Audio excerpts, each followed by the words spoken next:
Part 1, Chapter 6, The New Moon and Initiation. When the candidate entered at the eastern gate of the temple looking for light, he was confronted by the fire on the altar of burnt offerings, which emitted a dim light enveloped in clouds of smoke. He was then in the spiritually darkened condition of the ordinary man. He lacked the light within, and therefore it was necessary to give him the light without. But when he has arrived at the point where he is ready to enter the dark west room, he is supposed to have evolved the luminous soul body in the service of humanity. Then he is thought to have the light within himself, the light that lighteth every man. Unless he has that, he cannot enter the dark room of the temple.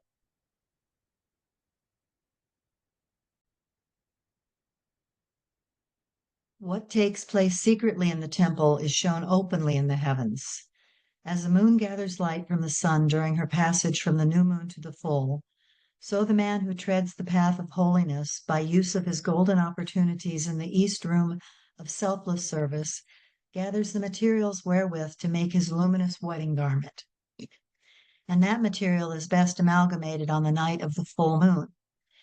But conversely, as the moon gradually dissipates the accumulated light and draws nearer the sun in order to make a fresh start upon a new cycle at the time of the new moon, so also, according to the law of analogy, those who have gathered their treasures and laid them up in heaven by service are at a certain time of their month closer to their source and their maker, their father fire in the higher spheres, than at any other time.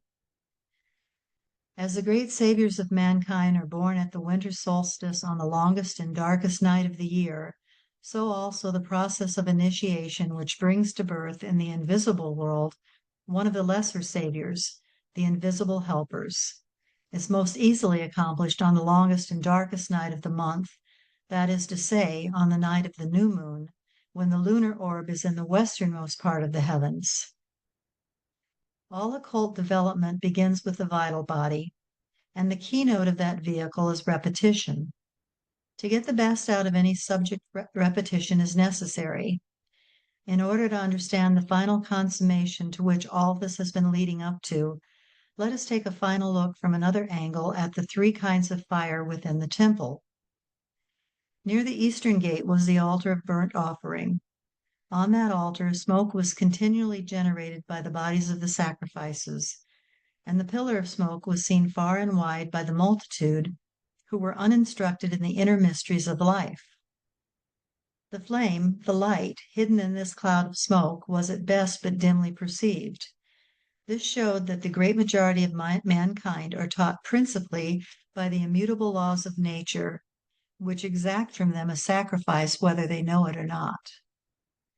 As the flame of purification was then fed by the more coarsely constructed and baser bodies of animal sacrifices exacted under the Mosaic law, so also today the baser and more passionate mass of humanity is being brought into subjection by fear of punishment by the law in the present world more than by apprehension of what may follow in the world to come. A light of a different nature shone in the east room of the tabernacle. Instead of drawing its nourishment from the sinful and passionate flesh of the animal sacrifices, it was fed by olive oil procured from the chaste plant kingdom. And its flame was not shrouded in smoke, but was clear and distinct, so that it might illuminate the room and guide the priests, who were the servants of the temple, in their ministrations. The priests were endeavoring to work in harmony with the divine plan. Therefore, they saw the light more clearly than the uninstructed and careless multitude. Today also, the mystic light shines for all who are endeavoring to really serve at the shrine of self-sacrifice, particularly for the pledged pupils of a mystery school such as the Rosicrucian order. They are walking in a light not seen by the multitude, and if they are really serving, they have the true guidance of the elder brothers of humanity, who are always ready to help them at the difficult points on the path. But the most sacred fire of all was the Shekinah glory in the west room of the tabernacle above the mercy seat. As this west room was dark, we understand that it was an invisible fire, a light from another world. Now mark this. The fire that was shrouded in smoke and flame upon the altar of burnt offerings, consuming the sacrifices brought there in expiation of sins committed under the law, was a symbol of Jehovah, the lawgiver. And we remember that the law was given to bring us to Christ. The clear and beautiful light which shone in the hall of service, the east room of the tabernacle, is the golden-hued Christ light, which guides those who endeavor to follow in his steps upon the path of self-forgetting service. As the Christ said, "I go to my Father," when he was about to be crucified, so also the servant of the cross, who has made the most of his opportunities in the visible world, is allowed to enter the glory of his Father fire, the invisible Shekinah glory. He ceases then to see through the dark glass of the body and beholds his Father face to face in the invisible realms of nature. The church steeple is very broad at the bottom, but gradually it narrows more and more until at the top it is just a point with the cross above it. So it is with the path of holiness. At the beginning there are many things which we may permit ourselves, but as we advance, one after another of these digressions must be done away with, and we must devote ourselves more and more exclusively to the service of holiness. At last there comes a point where this path is as sharp as a razor's edge, and we can then only grasp at the cross. But when we have attained that point, we can climb this narrowest of all paths. Then we are fitted to follow Christ into the beyond and serve there as we have served here.